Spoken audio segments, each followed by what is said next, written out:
Baik, Pak. Lalu mungkin sebenarnya bagaimana Pak ada berdagang sendiri ini menurut Islam? Ya, baik. Jadi kita kembalikan konteks perdagangan ini dalam konteks hukum dalam Islam, ya, Pak. Jadi eh, fikih itu sudah mengajarkan bahwasanya dalam berdagang atau dalam berjual beli, mungkin bahasa yang lebih mudah dicerna oleh masyarakat, itu ada dua pelaku. Ada penjual, ada pembeli. Ada pihak pertama, ada pihak kedua. Nah, masing-masing pihak ini berupaya untuk melakukan sesuatu yang itu menguntungkan bagi dirinya. Nah, dalam hal ini adalah pihak penjual menjual barang, pihak pembeli ingin mendapatkan barang yang dia butuhkan. Nah, sebelum kita bicara adab, ada satu hal yang harus kita cermati dalam melakukan transaksi perdagangan, bahwa Islam itu mengajarkan yang namanya akad. Nah, akad itu adalah sesuatu yang harus dipenuhi, sesuatu yang harus dilalui oleh para pelaku perdagangan tadi, agar aktivitas perdagangan tadi sudah sesuai dengan hukum Islam. Kita kenal ada istilah syarat dan rukun. Nah, ini penting karena adab itu misalnya adab itu perilaku yang harus dilakukan, tetapi ketika syarat dan rukun dari perdagangan tadi belum terpenuhi, maka adab ini tidak ada gunanya. Misalnya begini, kita membeli atau berdagang barang yang haram. Nah, barang yang haram itu secara hukum sudah tidak boleh diperjualbelikan atau sudah tidak boleh diperdagangkan. Maka kemudian meskipun kita membelinya dengan cara yang baik, membeli dengan harga yang sudah disepakati, tetapi ketika barangnya haram, maka haram pula transaksi atau jual perdagangan. Maka yang pertama harus kita cermati bahwa bagaimana akad yang tepat. Karena antara jual beli satu dengan yang lain, ada banyak macam perdagangan. Itu berbeda hukumnya dalam Islam.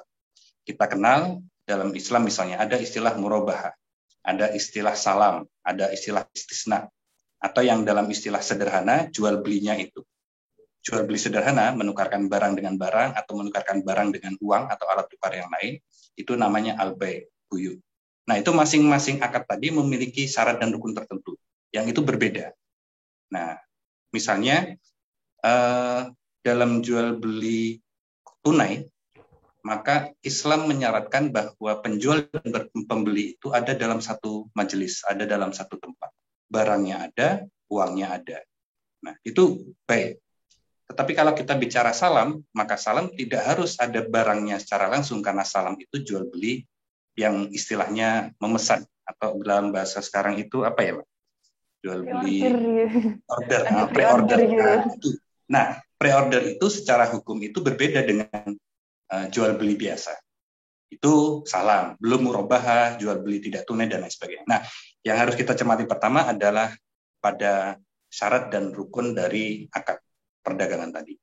Baru ketika syarat dan rukun perdagangan itu sudah terpenuhi, maka yang kedua adalah adab. Bagaimana kita sebagai pihak pertama, penjual atau pedagang, bagaimana kita sebagai pembeli itu harus mengikuti aturan, mengikuti tata cara yang baik. Nah, contoh mungkin yang bisa kita ambil dari Rasulullah SAW yang banyak sekali mengajarkan kepada kita tentang adab-adab dalam berdagang, dan kita kenal Rasulullah sebagai pedagang yang luar biasa ya. Pada masa itu usia 17 tahun sudah menjadi pedagang yang terkenal, dan beliau terkenal dengan pedagang yang amin, terpercaya. Maka kemudian kita tidak usah jauh-jauh, kita kembali kepada 4 sifat Rasulullah SAW. Yang pertama siddiq, jujur. Yang kedua tablik, itu menyampaikan atau terbuka. Yang ketiga adalah amanah, dapat dipercaya. Yang keempat adalah fatonah, bahwa cerdas.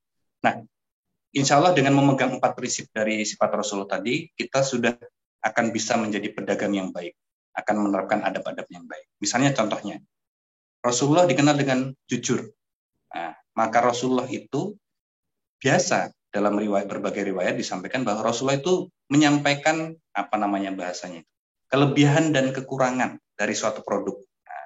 Nah, ini bagi kita, ini tidak mau orang, masa kita mau jual barang, Bapak ini barangnya mudah pecah. Nah, kan mungkin nggak ada yang beli ya gitu. Tapi dalam dunia bisnis saat ini, orang lebih cenderung menyampaikan kelebihannya.